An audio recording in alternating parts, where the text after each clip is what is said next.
So we're going to do a bit of a whistle-stop tour of how to treat eczema. I can spend a day talking about treating eczema, but most of you work in primary care, so you have to do it in 15 minutes. You can do eczema in 15 minutes. I do eczema in 15 minutes all the time. It's hard, though, to do everything in 15 minutes, I have to say. But in eczema, actually, follow-up's actually a really important part of your management, and so you can cover some topics at the follow-up that you don't necessarily cover your first consultation.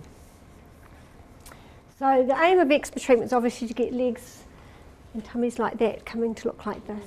So this is the same child, 2 weeks apart. They came to see me with the prescription with cetamacrogol and some 1% hydrocortisone. So I changed them to cetamacrogol 1% hydrocortisone with putting the creams on. And it works better.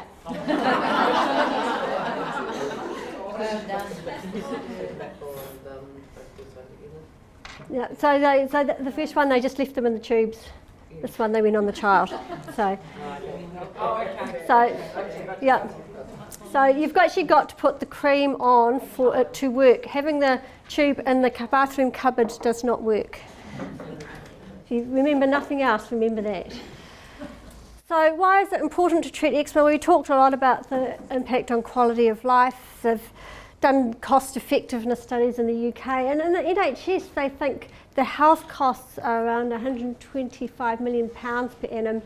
Patient costs on top of the NHS costs, so this is paying for all the other paraphernalia, is another 297 million per annum, and then there's lost productivity primarily for parents, but also for adults with eczema. The other reason that it might be important to treat eczema proactively in infancy is that there's this concept that there's still, I don't think there's definite proof of it, but certainly we know that there's this concept of autoreactivity. So a number of patients with eczema have been shown to have specific IgE antibodies against self-proteins. So that's proteins on the keratinocyte or expressed within the skin.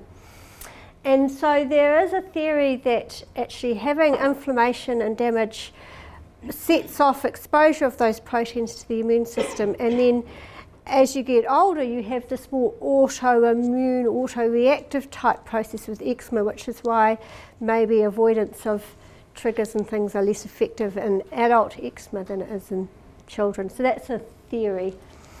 And there's also this question about can treating eczema prevent the atopic march and the development of food allergies, which we've talked about before. So there's lots of reasons why we should treat eczema. And so when we're trying to treat eczema, we as health professionals have a number of goals. We are trying to use good skin care to support the skin barrier function. We want to treat inflammation when it's present. We want to help the patients avoid triggers for their eczema. And we want to reduce bacteria colonisation and also secondary infection of broken skin. But our goals are slightly different to the patient's goals. Their main goal will be not to be itchy, sleep well at night, do normal things, don't end up on antibiotics all the time, have a treatment program which is manageable and achievable within the context of a normal life, and acceptable side effects from their treatments. And so these sorts of things are all really important from a patient and family perspective. And I think when you're not meeting a lot of these, then you need to be thinking about what's going wrong with treatment. Is there something I can fix, or do I need to refer on to somebody else? We have a whole ladder of treatments available to us for eczema. We always start off at the bottom of the ladder, which is where you're using moisturisers and avoiding irritants like soap, bubble bath. As you go up the ladder, you get into stronger steroids, wet wraps, topical calcineurin inhibitors, more fancy stuff, and then right at the top we have more systemic treatments. So this is things like phototherapy, methotrexate, azathioprine, these sorts of things, and they have their place in patients in the treatment of eczema. So if we're going to be successful in managing eczema, we need to have very simple, clear instructions for our families to follow. You don't prescribe an inhaler and just send somebody home with it, and you should have the same philosophy when you prescribe creams for families. They need to know what to do. Otherwise they go home with a bag of stuff from the pharmacy and they can't remember what goes on where, when and what for and what they're using it for. So that's really important. If possible, having a practical demonstration is nice, but often not achievable in your 15-minute appointment. But it is something that might be possible to obtain for patients by using our online video resources from the Eczema Network, by having a nurse in the practice who has experience with that. And so there are ways around this. A written management plan I think is very helpful, just like you do for asthma. And it is important to have a good clinician-patient relationship. They need to trust the information you're giving them and to be able to explain to you why they can't put their cream on 8 times a day because their child's at preschool and mum's working days and dad's working nights and they've got 3 other children and they have to cook and lots of reasons. And so we've got to be open to discussing what's going to be manageable for that family. So time's really helpful. That's often what we don't have a lot of. And so I'm just going to run through sort of the basics of a consultation. I used to call this the 15-minute consultation, so this is what I think you can get done in 15 minutes. It's a little ambitious, to be honest, but you can cover the main points in a brief consultation, as long as you're not trying to address other things. So I think it's very important to ask when the eczema started. If you're seeing an infant and they've had eczema since the day they were born or the first week of life, then it possibly is not eczema. Eczema usually starts at around 6 to 12 weeks of life, sometimes a bit older, but less than 4 weeks raises the possibility of another condition, particularly forms of severe combined immune deficiency, particularly ichthyoses, other things, and so that should be a red flag to you as the professional. The other things I ask about are mainly measures of severity. How bad is the eczema? Sleep disturbance. How many times are they waking up a night? Are they missing school or activities because of their skin? Are they being bullied? Do other kids at school mention it? And how many courses of antibiotics have they had? And I might do so far this year or in the last 6 months, something like that. Just as a measure of the impact and the secondary complications of the disease. And of course you ask about other medical problems. There are sort of some broad guidelines on how to assess severity. I find that the quality of life questions are by far the most important. Obviously the physical findings are important, but they fluctuate a lot day by day.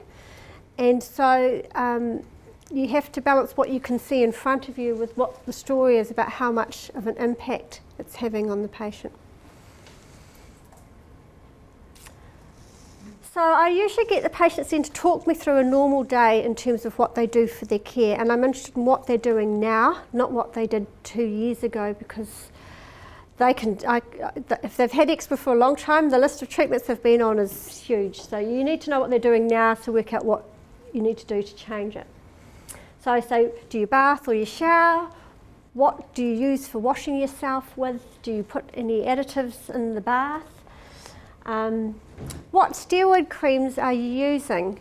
If possible, get them to show you the tube that they've got. How long does that tube last you? It's a really important question to get an idea of how much is going on. And I also often ask them, if you were treating your child now, where would you put the steroid cream on? Okay, that's another really good question. And then moisturisers, which moisturiser are you using? Have you had problems with any of the moisturisers you've used before? Have they caused stinging or burning or reactions like that? Obviously ask about other medications, particularly antihistamines, those sorts of things. Complementary therapies, often people will be taking a bit of fish oil or primrose oil or whatever. It's usually harmless. And the diet question can open a whole can of worms that can take whole another consultation. So I don't always manage to do that in the same as in the 15 minutes, to be honest. 30 minutes, you could probably have a crack at it. In terms of examination, the questions you need to have in your head is is it eczema I'm looking at? Has it got features that are typical for eczema? Has it got features that are not typical for eczema? So are there features of contact dermatitis where you're getting straight lines, but it's only affecting areas of skin which are exposed? Could it be ringworm or tinea corporis? Has it got pustules, ringed edge, that sort of thing? Could it be psoriasis? Is there particular involvement of the umbilicus, scalp, the groin area? Those are things that you might raise the possibility of psoriasis. And then I asked myself, how extensive is the involvement of the skin in terms of body surface area? Because that is really more important to me than how bright red it is on the day that you see them. Particularly as in some people's skin, if it's more pigmented, it won't look as bright red as it would do in a very pale child. And I also think to myself, is there signs of clinical infection that needs to be addressed in our treatment package today? And then you come up with a treatment plan. And as I said, it's helpful to have a written plan for most families. There are a number on our Eczema Network website. This one's coming up any moment now, which is a more visual one, because we've found a lot of patients struggle with a lot of written language. This one's also helpful because it's got pictures of the different creams, so you can help identify what they're actually using at home. This can be quite challenging. And if I'm using this one, I will colour in the little person to show where the cream goes. So the one for the face, colour in the face. One for the arms and legs, you might colour the knees and the elbows and things. And then there's some space down here. You can write down other things that you want them to do. So that might be use weekend treatment, which I'll talk about in a moment, or take your antibiotics, that sort of thing. And it's got a link to the Kids Health website, which is the Paediatric Society website that hosts videos on how to put your creams on, how to bath using a moisturiser, and those sorts of things. Will that be on the clinical guidelines? Yeah, it's been approved, it just hasn't been loaded yet. Any moment.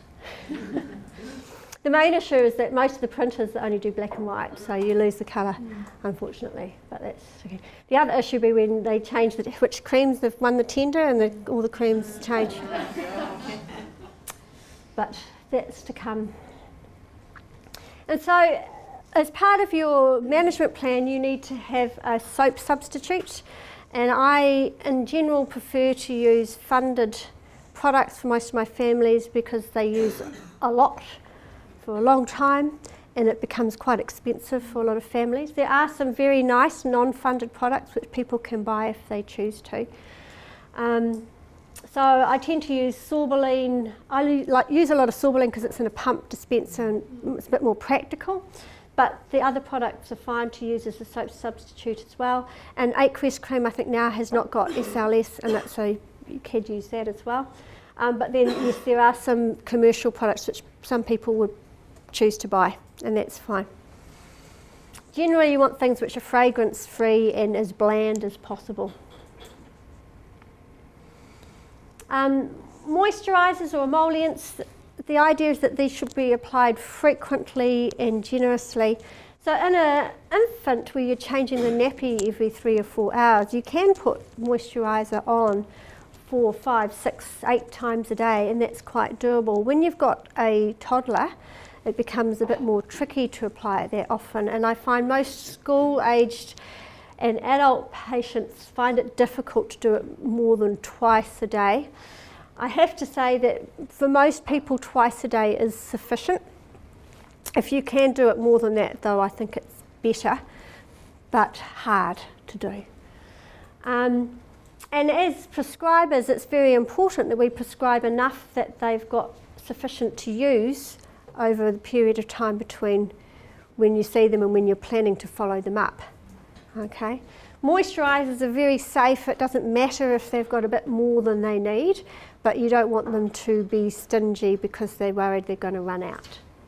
It also can be helpful for, say for example, children whose parents are divorced to have 2 sets of creams, one at each house. Or for kids to have some moisturiser at preschool, some moisturiser at home, that sort of thing. So people often do need more than just one tub. Topical steroids. So when prescribing topical steroids, your job is to assess the right potency and preparation, and to give guidance to them on the amount to use and where. We generally try to stick away from the sparingly, use sparingly, because nobody knows what sparingly means. I don't know what sparingly means. And again, I tend to prescribe a quantity that I feel would be appropriate for them to treat the affected body surface area until I see them next time. You may have heard of the Fingertip unit. This is a Fingertip unit, so you squirt out cream along the fingertip, and this is equivalent to about 0.5 of a gram of steroid. So essentially 1 fingertip unit covers the area of 2 palms of your hands. And there's this really helpful little chart to work out how much you need for children at various ages and sizes depending on the affected body surface area, which is great, but not something you could use as a parent when your child's getting out of the bath to have the creams put on. Okay, so I tend to say apply a thin layer, enough that you can see it shining on the skin. To be honest, I don't know that there's any adverse effects from applying too much, because generally with application of steroid creams, they bind to steroid receptors in the skin, and once they're saturated, you can't bind more. And certainly we know conversely, if you dilute a steroid cream in a moisturiser, it doesn't actually make a big deal of difference to the potency. Even if you dilute it down to 1 in 16, the potency is very similar. So probably we're supersaturating them quite a lot more than we need to anyway. So you can, if you mix them with moisturiser or clotrimazole, as some people do, then it won't make it a milder preparation. So the numbers I have in my head is for about a 6 to 12 month old needs about 7.5 grams to do the entire body per application. Okay, so these little 15 gram tubes of 1% hydrocortisone, if you've got an infant with generalised eczema, probably aren't going to last too long to start with. But as the eczema gets better, the amount they'll be using will reduce. So for an adult male, I guess I think of it like scabies, which comes in a 30 ml bottle, so it's probably about 30 grams to do a whole adult top to toe. I have to say, with putting things on a whole body surface here, it's very difficult to do that with a lot of the cream straight out of the tube, and I do often get patients to mix them with their moisturiser just for ease of application, but not because it's milder, but it makes it faster. So there are a whole range of different steroids. I've been trying to be very good. I've put the drug names on, not the trade names, but I might speak the drug names. So at the top here, this is Dermol. I hardly ever prescribe this for childhood eczema. I do sometimes, but not often. So this is not something that should be being used. Actually, I don't think it's a great one to use for eczema, even in adults. I think you get a lot of, much more likely to get adverse effects from that one, and you get rebound flaring. I don't particularly like it for eczema in a generalised sense. Down the bottom here, we've got 1% hydrocortisone.